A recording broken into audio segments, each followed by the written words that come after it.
Alright guys, well, so after I shut you guys off on the camera, I welded some more mounts in there on the centerpieces so that I could put in braces and go crossways for braces, just for more support. It's going to be what I like. You know, somebody mentioned me before, man, you should be using quarter inch angle. You know, if you're not going to do square tubing on the gate, you should use quarter inch angle. You don't need it. You don't need it. Listen, I have not even just zero turn mowers. I used to use this trailer that had a gate built on an 1/8 inch angle like that, and it was a lot lighter to lift. When you gotta lift that gate up 100 times a day, trust me, you want lightweight. So I went lighter gauge steel like that 1/8 inch, and up and down. You know, that thing will be plenty strong enough. The cross brace is plenty strong enough, so I can make that thing even stronger. So it'll be plenty strong enough to go up and down it with any mower I'm going to put up and down that thing. And at the same time, it's still lighter weight than if I built the whole thing out of quarter inch. So yeah, it'll be plenty strong. It'll do what I need it to do, and you won't kill yourself all day long lifting it up and down. So yeah. So I'm headed up to the falls now, Niagara Falls. I gotta get a little bit more steel. I've been trying to build this trailer on a budget because I have so many other projects going on right now, so many other things I want to do. So I don't know how many of my videos I've made that have had a portion in them that said I'm going to get steel. I've been doing it a little at a time because I really don't need to go buy a ton of steel and then end up with a bunch of extra scrap. I'm buying it as I need it, which is good in a way because it's making me stop and think at each process along the way. Because when I get my mind on something, I just go to town with it and nail it out, and then afterwards I think, man, I wish I would have done it this way, I wish I would have done it that way. Well, I'm going slower, I'm taking my time, buying it, the stuff as I need it, so I'm actually making it more of how I want it or how I need it, which is working out. So it's going to be really nice when I'm done with it. It's going to do exactly what I need to do. It's going to be plenty strong, and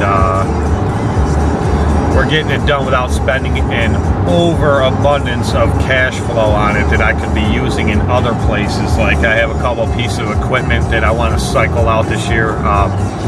I have a Husqvarna weed whacker I never use. It's brand new, never use it. I don't like it at all. I have a steel weed whacker that I love, and I have 2 Echo weed whackers that I love, but one of them has seen better days, and one of those Echoes needs to be swapped out. So I need a new Echo this year, so you know, I plan on swapping that one out, which is going to be some money there. The Stander, the Zero, the Ferris walk behind, those are all good. They're right where I want them right now, and you know, a little pre-maintenance on the beginning of the season, oil change, new plugs, new fuel filters on them, and they'll be ready to go for the season. I'm happy with them. But I have one more walk behind that was in one of my other videos that I made before, the button hydro. That thing sat 90% of last year. Well, I used it for like the first 2.5 months last year, but it sat most of the season. So now I'm gonna get that thing up and running again. I mean, nothing's wrong with it. I just stopped using it. I just didn't need it. I was using the Ferris walk behind, the hydro, the X-Mark Zero Turn, and the Great Dane Standard, and they were great mowers all season. So I never used the button, but definitely going to get it back up and running for this year. I'm definitely going to need it. So my plan is to cycle that out too, but until I do cycle that out, I'm going to need it. So yeah, just some other projects, things, you know, that I need, and I don't have to cycle out for this season, but I would like to. So and as you guys have seen, I changed my entire logo, so I really want to have all new shirts and hoodies made for me and my guys. So, you know, that all costs money too. So we'll see what happens. Coffee, so nice. So cold out in that freaking garage today. That's another thing. I'm trying to save as much money as I can and put money away because my plan is to build a bigger building this year. I want to build a pole barn, and I want to have it heated, which I will heat it with a wood-burning stove, I'm sure, because that's the only way I would go in my mind, especially for a shop. So I got to do that this year. Well, I don't have to, but I want to. So, all right, guys, I'm going into Home Depot, and we will, yeah, we'll get some more steel, and we will continue this project we got going. I got a bunch of checks here that I need to go and put in the bank. Yeah, buddy. So we'll go and get this done, and we'll continue on. All right, guys, be back. All right, guys. So I gotta tell you something funny. So I just went into Home Depot. I had to get a couple short lengths of steel. So anyways, what you guys seen in the other video when I was doing the welding this morning, I said I had to go, and then I got back, started recording again, and I told you about that lady that had called me complaining. All right, so there's this other customer of mine that lives right behind this lady, and I've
Alright guys, funny story.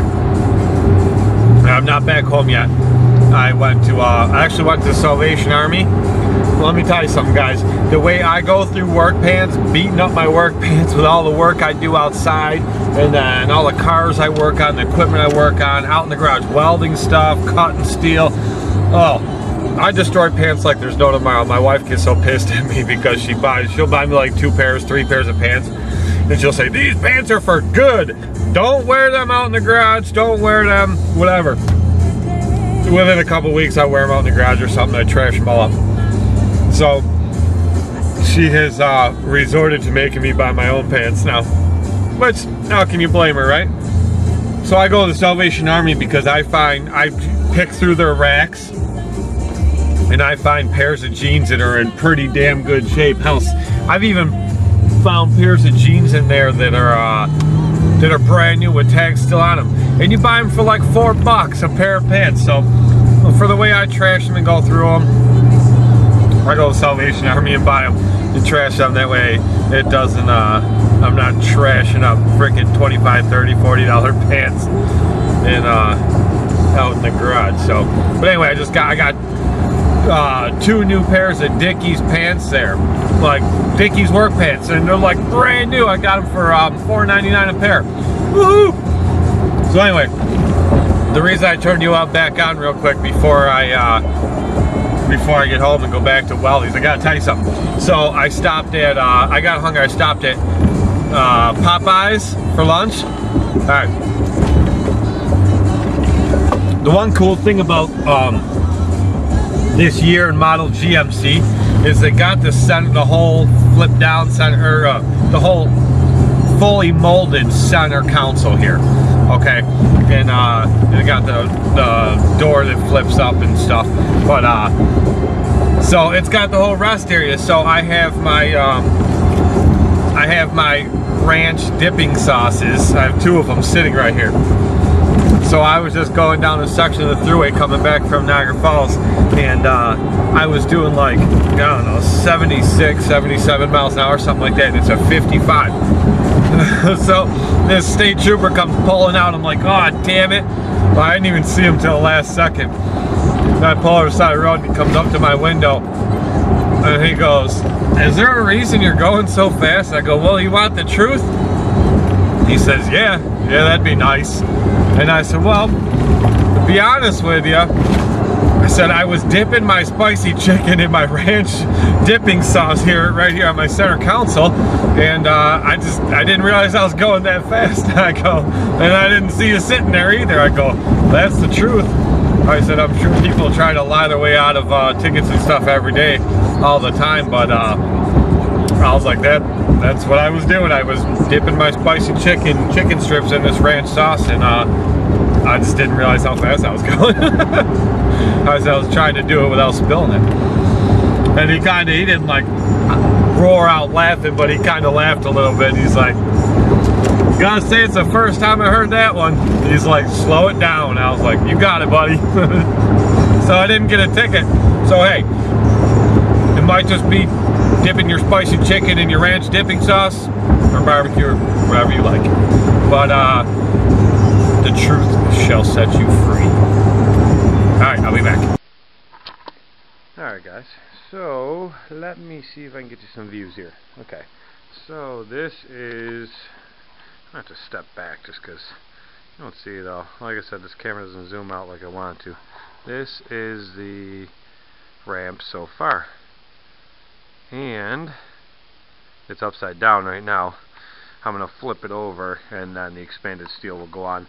You see how I doubled those in there. Now you're going to see these pieces of angle, I flipped them upside down so they make a V like that. Now I understand that when I flip the trailer over, it's going to leave like a little valley and stuff's going to get caught up in there and it's going to get packed in with crap. I understand that. However, it's a very small price to pay for the strength it'll give me doing it like this. Okay, what I mean by that is if I just put the angle in regular, like how these pieces are right here, just down across, if I put them in like that all through there, they'll be strong, but when you flip them over like that, it's even stronger. So any down pressure on it is going to have to bend a V of steel versus a flat part of steel, which in turn will make it stronger. So that's what I did to it so far today. I think tomorrow I will put the expanded steel on it and go from there. Then I can get it mounted. What I did is I ground down the back of this. I don't know how well you can see because of the light here, but across the whole back, this whole area down here, this flat area, was all the ugly blue color the rest of the trailer is. So I ground it down. There's the new grinder that I was showing you earlier. I did not put that guard on it, and I know for everyone lectures me, blah blah blah, it's safer with the guard. Yes, I know. However, the only way that guard will go on there is with the guard in the front, which means I can't use the front side of the grinder, which, if anyone knows anything, when you grind, you're grinding any type of metal or anything like that, 90% of the time you're using the front of the grinder. So that's where that is. I just made sure I put safety glass on, put my shield on, and that little hand grinder kicked butt and did an amazing job. So yeah, I'm happy with that. What I'm going to do is this gap in here, I'm going to put one more of these straight up the center of it on that part there and that part over there. And that's how those are going to be. So yeah, all in all, this thing should come out pretty strong. We're going to see. It looks like there's some arches in that right there, which is alright because it's arching toward what will be the outside. So when I put pressure on it, I don't know why I did that. I'm thinking from all the welding, the heat made it warp like that, but it just happened to warp all of them right across the middle, right where all the weight of mowers and stuff is going to be. So yeah, so that'll be good. Alright guys, I am out.